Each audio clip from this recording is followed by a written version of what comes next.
All right, good evening, everyone. We're just going to let folks kind of filter in a little bit before we get started, but it's great to see folks tonight.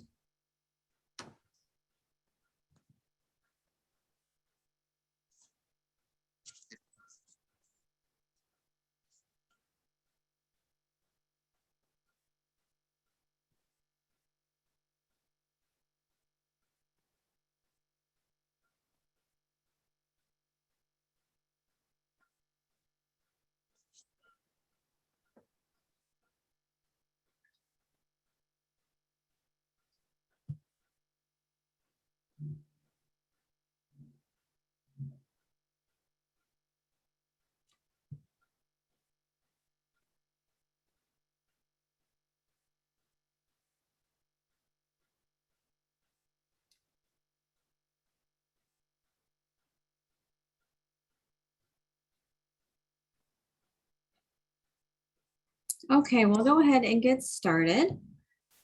So, good evening, everyone. Thank you all so much for joining us for our Climate Solutions Week webinar, St. Louis Building Energy Improvements. My name is Lisa Ligis, and I will be your host and moderator tonight. I am a Conservation Education Liaison at the Zoo and the co-chair of the Zoo's Climate Change Task Force. Before I introduce tonight's climate champion, I have a few housekeeping items to share. First, this webinar is being recorded and will be shared at stlzoo.org/climate change. We are unable to see or hear you, but you are more than welcome to put any questions you have in the Q&A. We do have a hard stop at 6 p.m., so we may not have time for a Q&A. Our speaker is going to share his contact information, however, so if you do have questions and we can't get to him, you can always email him. Also, please remember to be respectful and courteous to our presenter and each other. Please keep your questions relevant to the presented topic if we do have time for questions. If someone is unable to follow these protocols, any comments or questions may be removed, and they themselves may be removed as well. Now, without further ado, let's begin. Our distinguished presenter tonight is Rajiv Ravulapati. Rajiv is an analyst for the Building Division for the City of St. Louis. He has overseen the implementation of the city's benchmarking ordinance since 2017. Beginning this year, Rajiv will also oversee the Building Energy Performance Standard law that was passed in April of 2020. Before working for the Building Division, Rajiv has worked under many hats as a consumer advocate, organizer, and lobbyist in Illinois and Missouri on issues of environmental justice, energy efficiency, clean energy, and public health. Take it away, Rajiv. Thank you for that introduction. Let me share my screen. There we go.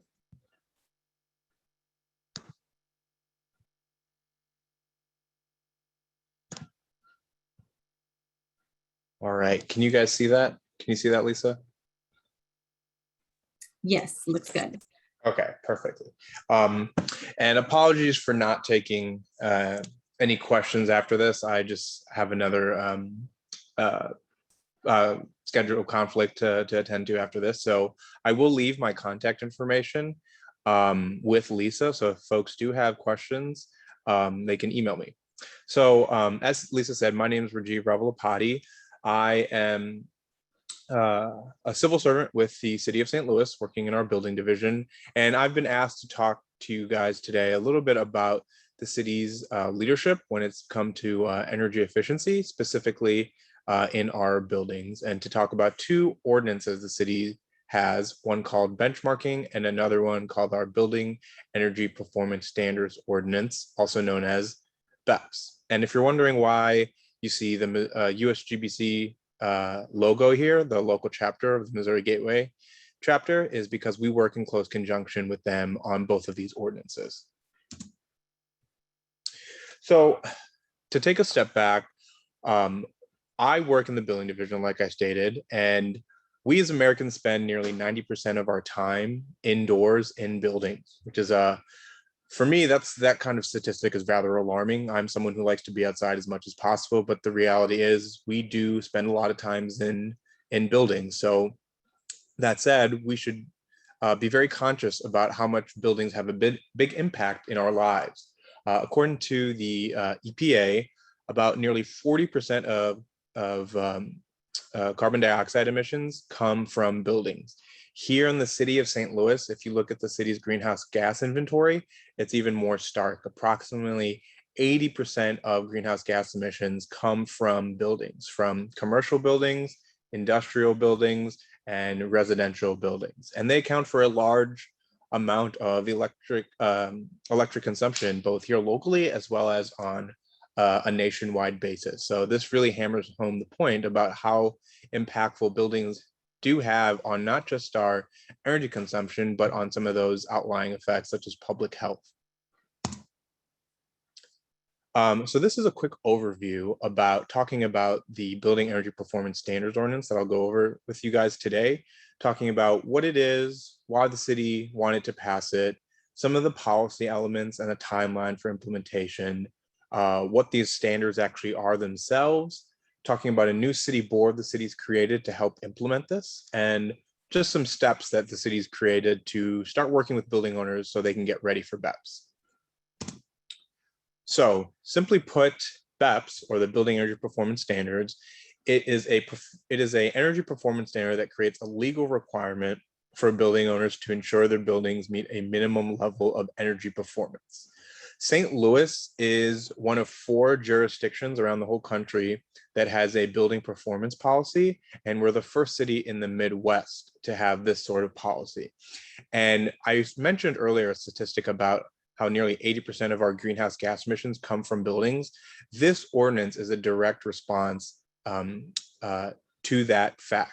Because buildings have such a large impact here locally, we need to start moving beyond just simply benchmarking a building's energy use and start actually making sure buildings comply with a minimum performance so they can be more energy efficient. The city has a greenhouse gas reduction goal.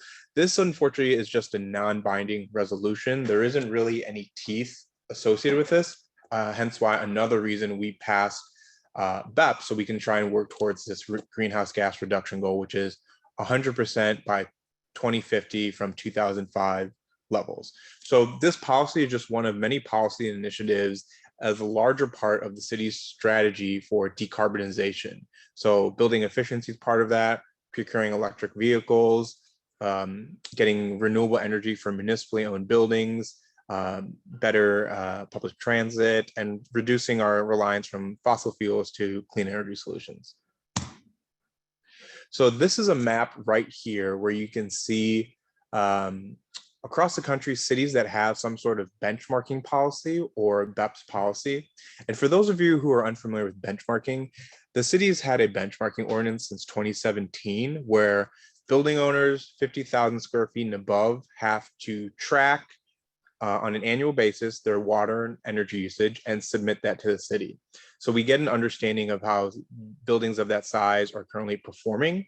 And that prompted us to move past benchmarking and past BEPS, which now mandates building owners to invest in their buildings for the purpose of energy efficiency, reducing greenhouse gases, improving our indoor air quality and public health overall.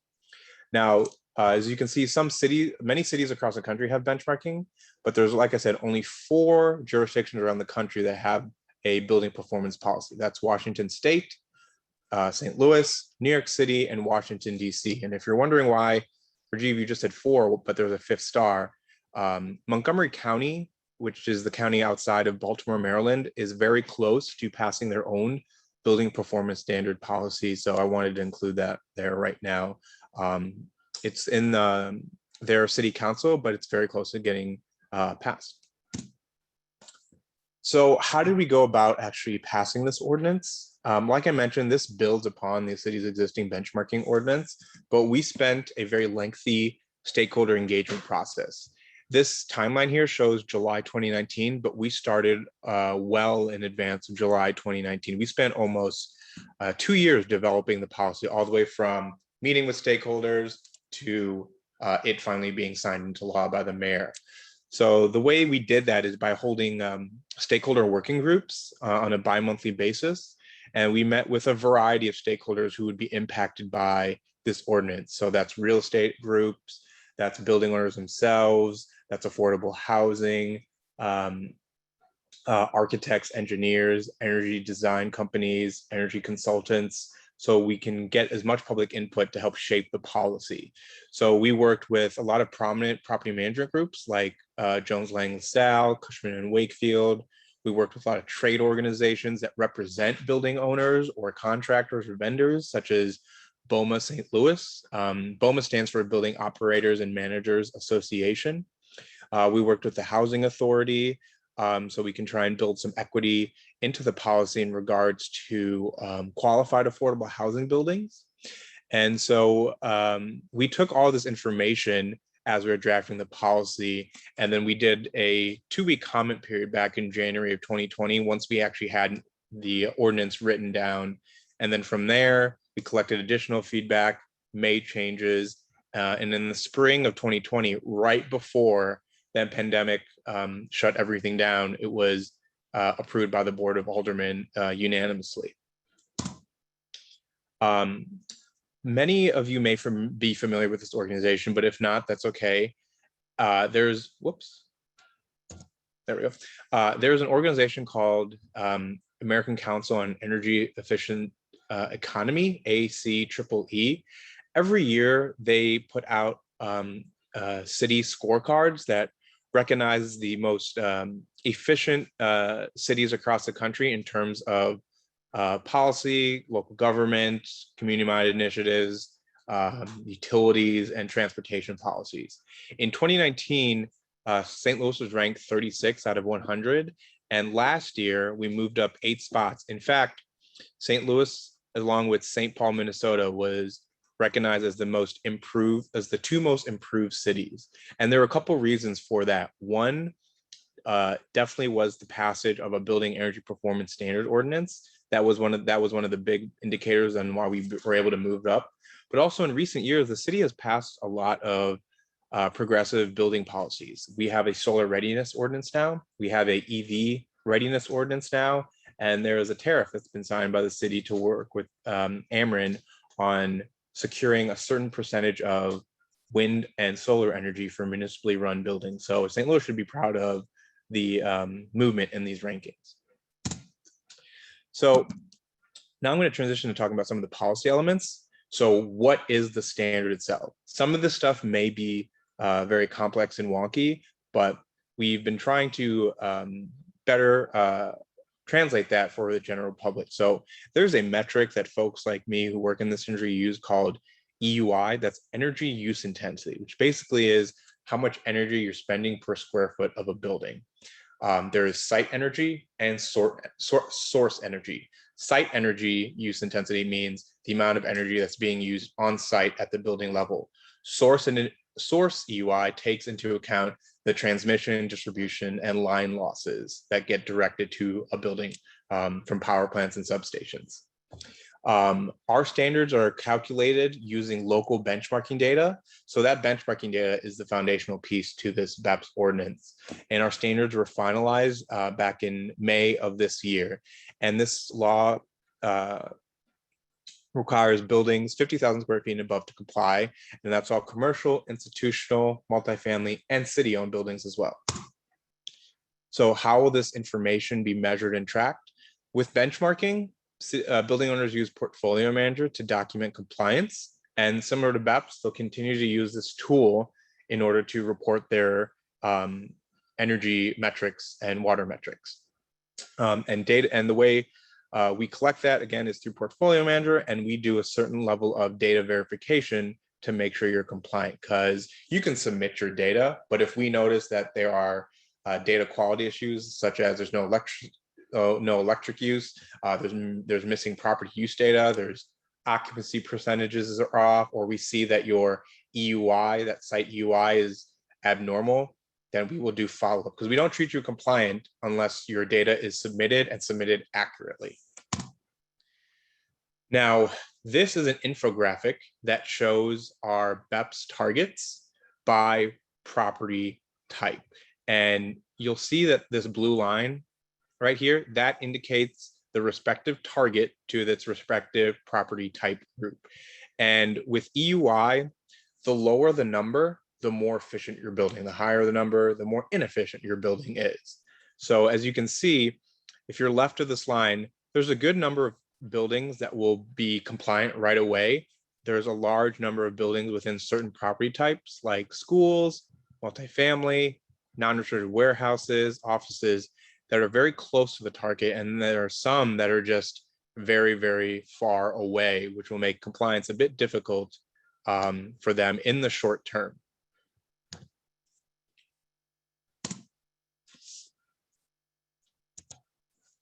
Oops, is the slide not moving? There we go. Okay, so what is the timeline for buildings to meet this, to be in compliance? Most buildings will have 4 years to meet the standard. So these are not targets that buildings have to achieve year after year. That's not realistic. Building owners need time to access capital, to find contractors and vendors to work with, and then time to actually implement the work that they're doing so they can reach these targets by building type. So we've given building owners 4 years, and that's most buildings.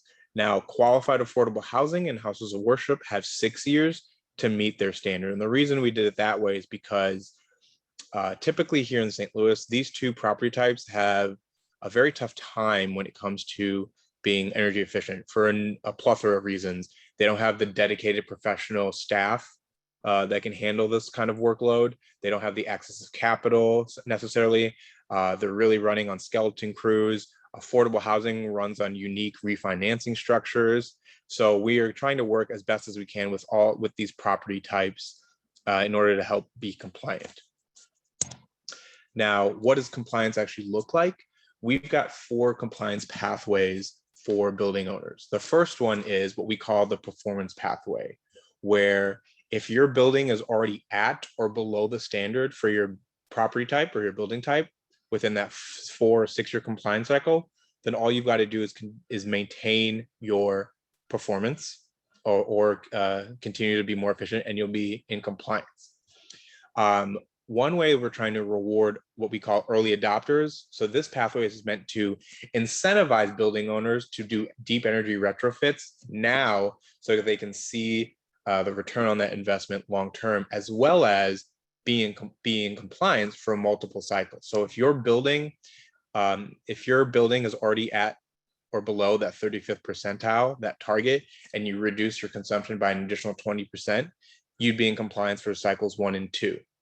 If it is an additional 50% reduction, you would be compliant for cycles 1, 2, and 3. And as a reminder, our compliance cycles are 4 years and 6 years. So those are the compliance cycles, 4 and 6 years.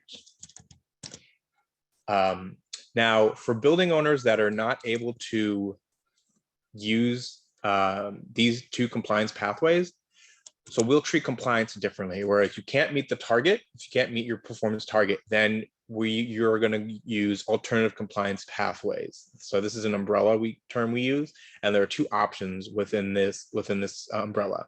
One we call a percentage reduction path, whereas if you can reduce by 50% of the difference between your baseline performance and the standard.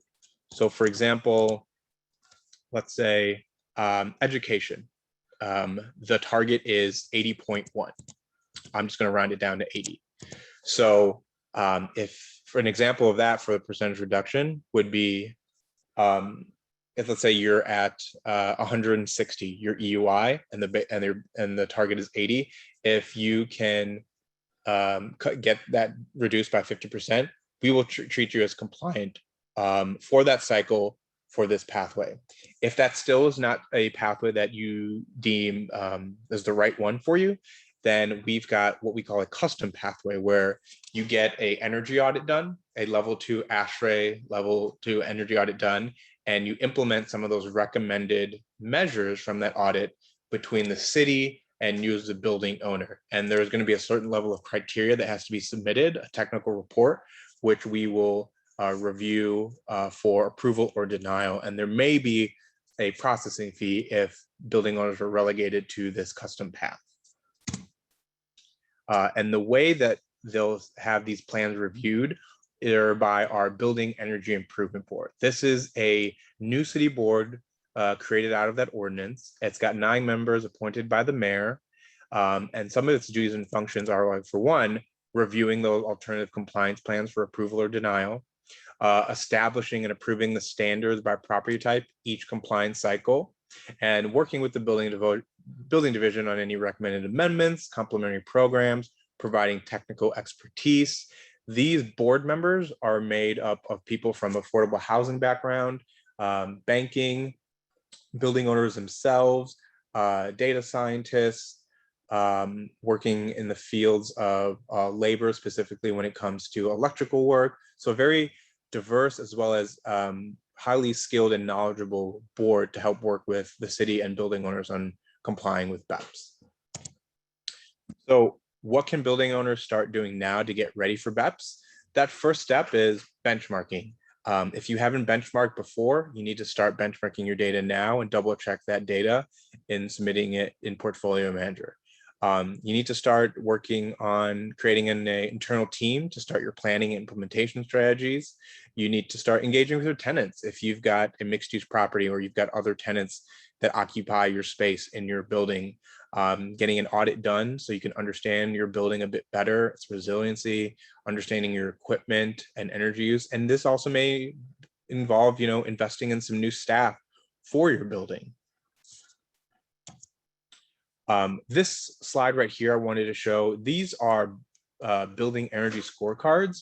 This is something new that the building division has started doing in the past couple of years. So after benchmarking, after benchmarking each year and we look at the data after we do our data analysis, we will create individual tailored scorecards for each building owner so they can see how they've been progressing since 2017, and they can see how close their building is related to the target. So this is the civil courts building downtown.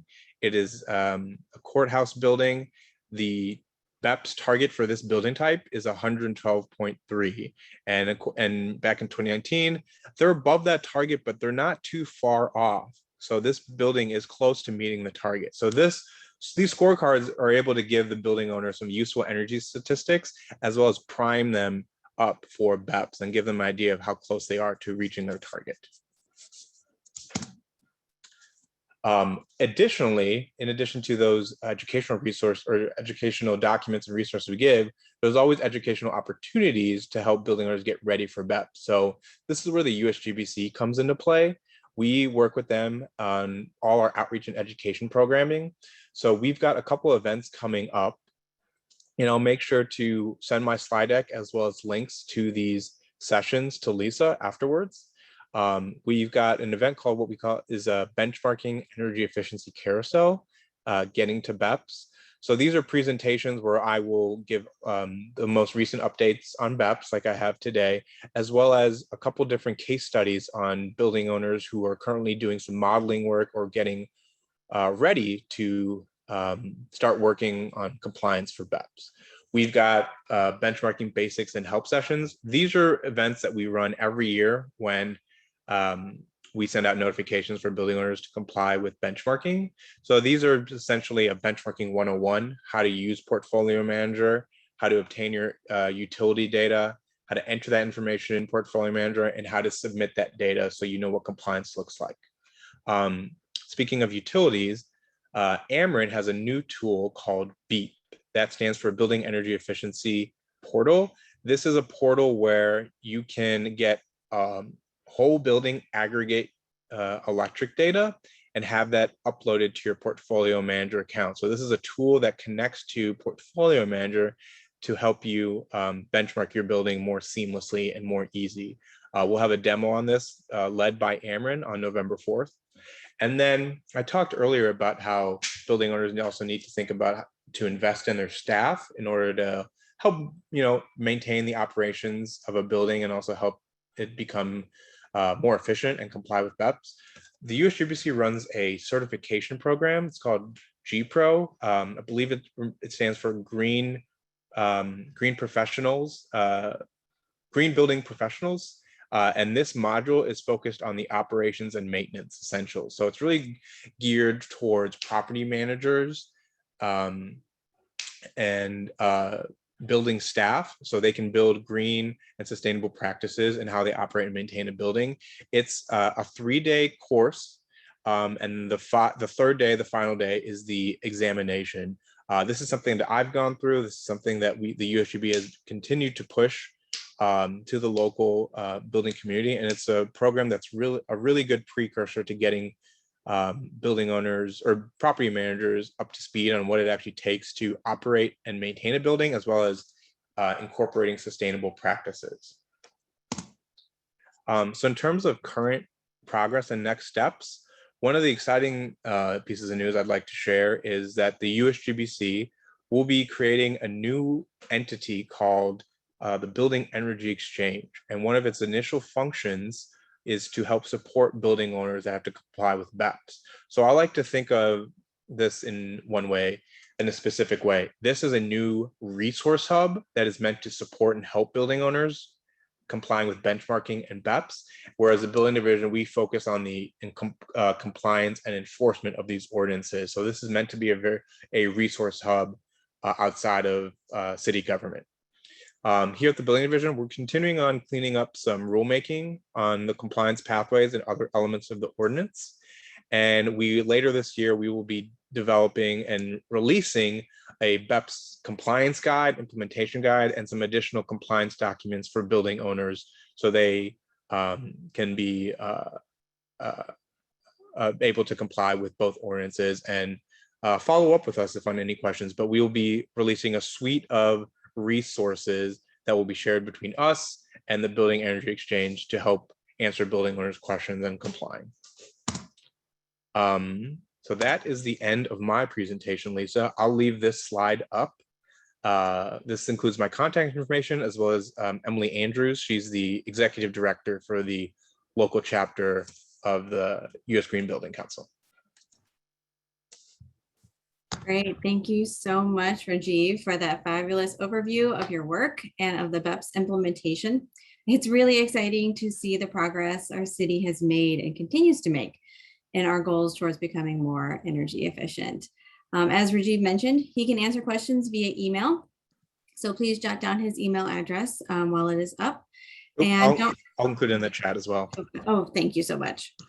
It's really, I'm sorry. Don't forget this recording will be available at stlzoo.org/climate change. We look forward to seeing you at our next 2 webinars and our live Q&A webinar on September 26th at 5:30. Thank you all for joining us. And thank you again, Rajiv, for that wonderful presentation. Thank you. Sorry again for not taking questions. No worries. We thank you so much just for your time and for being here with us tonight. So I hope everyone has a great rest of your evening and have a great rest of your week too. Bye, everyone.